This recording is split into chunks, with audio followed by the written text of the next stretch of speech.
Hello everyone, my name is Mehek. I hope you guys are fine and safe, and like always I also hope that you guys are reading. We are back with another interesting title that I finished reading. It's called Normal People by Sally Rooney. It's a paperback. Now I've been wanting to pick up a book by this author since very long now, and I'm glad I finally started it. Now when I posted about this book online on Instagram, that I was starting to read this novel, a lot of my some of my reader friends actually came back and told me that see if you like this book, because there are a lot of mixed reviews about it. Some people like it, some absolutely hate it, and I was like, okay, I thought it's one of going to be the best read of this year. And honestly, now that I have finished reading it, I understand why the mixed reviews, because honestly I personally have mixed reviews about this book. I don't really know if I like it or if I don't like it, but yeah, I'm going to share what this book is all about with you. Now this book is about two characters, Connell and Marianne. It's about their relationship and how their relationship evolves from school to college, and how these absolutely two different people, they, no matter where they are or how far they are, in what circumstances, they always somehow kind of find their way back to each other like two magnets. So they're all the time attracted to each other. So that is what mainly the story is all about. Now Marianne belongs to a wealthy family. She also belongs to an abusive family. That means that when she was a child, she was beaten up by her father, and now that she's a teenager, she's constantly bullied by her brother, who on occasions also get violent with her. And because of this, that shows in her behavior and her character, all this emotional trauma that she's gone through. And whereas Connell is someone who his mother, he's been brought up by his single mother works as a housekeeper at Marianne's house. And Connell is also someone who has constant anxiety and depression. He suffers through that. Now one day when Connell comes to pick up his mom from Marianne's house, they happen to strike a conversation, and thus starts this undeniable bond between them. However, they decide to keep their friendship and the relationship that forms between them a secret. Now the reason being for that is that because of Marianne is not liked in the school by everyone. She is, in fact, people say behind her back that she's a nutcase and she's mad, obviously because of all the trauma that she's facing in at her home, because of which she behaves weirdly. So she's most of the time lonely and sitting in private. Whereas Connell is someone who fits in. He's a star of the soccer team.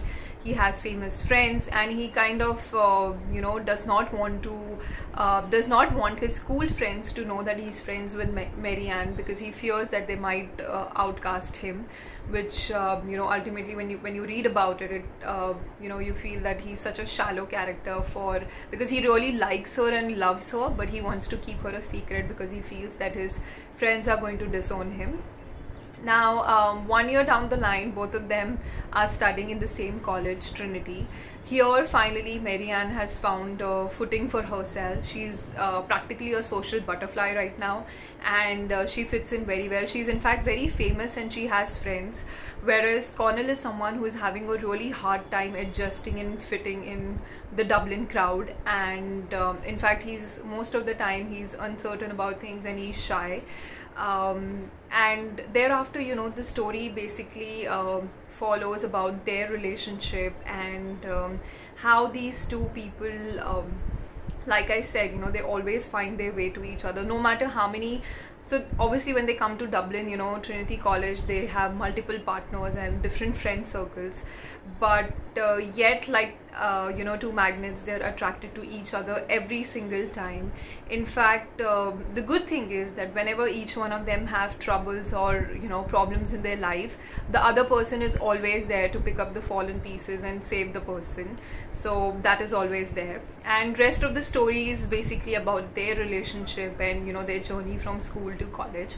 Now when the author is sharing their story of Connell and Marianne, the author also explores themes like domestic violence, suicidal instincts, drug overdose and depression and anxiety. Now, some of these themes are obviously explored, linking it to Marianne and Connell. Now, because Marianne is someone who's been exposed to child abuse and domestic violence when she was young, when she was a teenager, she feels it's pretty normal for men in the life, to sexually assault her and to beat her. So the number of partners that she has in her life, are always people who, sexually assault her and beat her up. She feels it's pretty normal.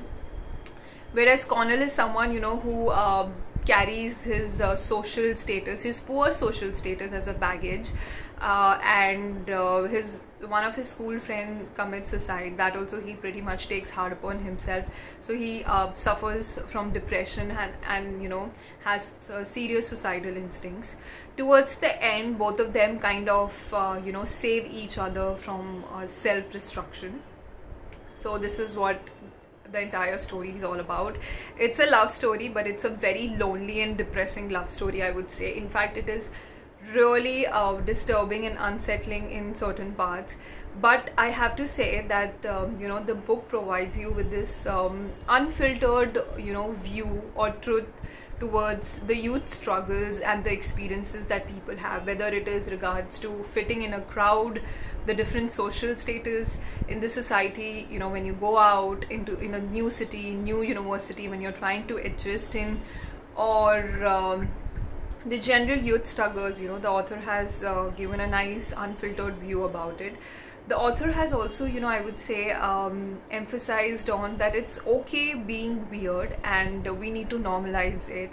In fact, for me, I felt that the book also urges us in certain way that we need to be kind and open-minded to people's weirdness. So if we feel that someone does not, fit in our definition of what is normal, we shouldn't be, shunning them or outcasting them from our circle or society. So let's just all normalize being weird. It's okay, because in this harsh world, we don't know what circumstances of the person is for them to behave in a certain way.